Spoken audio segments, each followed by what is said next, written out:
Hillary Clinton has been hiding a secret from the American people. There was a massive cover-up to conceal her wrongdoing. But a bombshell report just exposed the truth, and it's worse than anyone thought.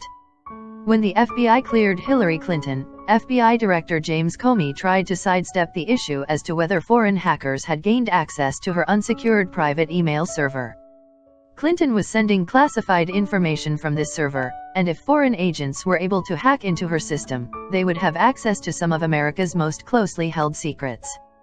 And although the FBI decided not to charge her, had it been discovered that she allowed America's enemies to penetrate her network, it would have ruined her chances for the presidency. Americans have already learned that FBI agent Peter Strzok helped water down the language in Comey's statement where she was cleared of charges because the initial language included wording from the criminal statute Clinton should have been charged under. But now a shocking new report reveals that the FBI believed foreign hackers did gain access to her server, and that language was watered down too. The Daily Caller reports, the FBI assessed last year that it was reasonably likely that Hillary Clinton's private email server had been infiltrated by hostile foreign actors. But that assessment was watered down in remarks prepared last year for then FBI Director James Comey. It was replaced with softer language stating that it was possible that hostile actors had gained access to Clinton's server, which contained thousands of classified documents. The edit was revealed on Thursday in a letter sent by Senate Homeland Security Committee Chairman Ron Johnson to FBI Director Christopher Wray. The change is one of several made in May 2016 to Comey's so-called exoneration statement in the Clinton case. The edits to Director Comey's public statement, made months prior to the conclusion of the FBI's investigation of Secretary Clinton's conduct, had a significant impact on the FBI's public evaluation of the implications of her actions, Johnson wrote to Wray. He noted the recent revelations about Peter Strzok, the FBI agent who was a central figure in both the Clinton email probe and Trump investigations. Strzok was discovered to have sent anti-Trump and pro-Clinton text messages to FBI lawyer Lisa Page while he was overseeing both investigations. The real collusion in the 2016 election was between Clinton and the FBI. Former Director Comey allowed a culture of corruption to reign at the Bureau. Clinton's interests were protected at all costs by loyalists who were working her case. Fortunately, the FBI's efforts to muddy the waters on Clinton's conduct did not succeed. The American people still rejected her status quo candidacy and elected Donald Trump despite the best efforts of the FBI to meddle in the election. Secretary Clinton said she never sent or received any classified information over her private email. Was that true? Our investigation found that there was classified information sent. So it was not true? Right. That's what I said. Okay. Well, I'm looking for a little shorter answer so you and I are not here quite as long. Secretary Clinton said there was nothing marked classified on her emails either sent or received. Was that true? That's not true. There were a small number of portion markings on, I think, 3 of the documents. Secretary Clinton said, I did not email any classified material to anyone on my email. There is no classified material. Was that true? There was classified material emailed. Secretary Clinton said she used just one device. Was that true? She used multiple devices during the 4 years of her term as Secretary of State. Secretary Clinton said all work-related emails were returned to the State Department. Was that true? No, we found work-related emails, thousands, that were not returned. Secretary Clinton said neither she nor anyone else deleted work-related emails from her personal account. Was that true? That's a harder one to answer. We found traces of work-related emails on devices or in Slack space, whether they were deleted or whether when a server was changed out, something happened to them. There's no doubt that there were work-related emails that were removed electronically from the email system. Secretary Clinton said her lawyers read every one of the emails and were overly inclusive. Did her lawyers read the email content individually? No.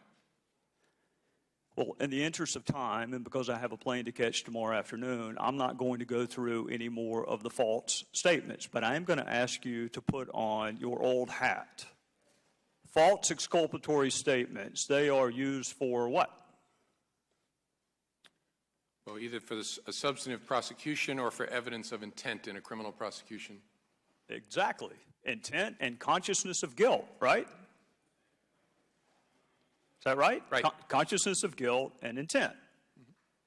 In your old job, you would prove intent, as you just referenced, by showing the jury evidence of a complex scheme that was designed for the very purpose of concealing the public record. And you would be arguing, in addition to concealment, the destruction that you and I just talked about, or certainly the failure to preserve. You would argue all of that under the heading of intent. You would also be arguing the pervasiveness of the scheme, when it started, when it ended, and the number of emails, whether they were originally classified or up-classified. You would argue all of that under the heading of intent. You would also probably, under common scheme or plan, argue the burn bags of daily calendar entries or the missing daily calendar entries as a common scheme or plan to conceal. 2 days ago, Director, you said a reasonable person in her position should have known a private email was no place to send and receive classified information. You're right, an average person does know not to do that. This is no average person. This is a former First Lady, a former United States Senator, and a former Secretary of State that the President now contends is the most competent, qualified person to be president since Jefferson. He didn't say that in 08, but he says it now. She affirmatively rejected efforts to give her a state.gov account. She kept these private emails for almost 2 years and only turned them over to Congress because we found out she had a private email account. So you have a rogue email system set up before she took the oath of office, thousands of what we now know to be classified emails, some of which were classified at the time. One of her more frequent email comrades was in fact hacked, and you don't know whether or not she was. And this scheme took place over a long period of time and resulted in the destruction of public records, and yet you say there is insufficient evidence of intent. You say she was extremely careless, but not intentionally so. You and I both know intent is really difficult to prove. Very rarely do defendants announce, on this date, I intend to break this criminal code section. Just to put everyone on notice, I am going to break the law on this date. It never happens that way. You have to do it with circumstantial evidence. Or if you're Congress and you realize how difficult it is to prove specific intent, you will formulate a statute that allows for gross negligence. My time is out, but this is really important. You mentioned there's no precedent for criminal prosecution. My fear is there still isn't. There's nothing to keep a future Secretary of State or President from this exact same email scheme or their staff. And my real fear is this. It's what the chairman touched upon. This double-track justice system that is rightly or wrongly perceived in this country. That if you are a private in the Army and you email yourself classified information, you will be kicked out. But if you are Hillary Clinton and you seek a promotion to Commander-in-Chief, you will not be. So what I hope you can do today is help the average person, the reasonable person you made reference to, the reasonable person understand why she appears to be treated differently than the rest of us would be. With that, I would yield back.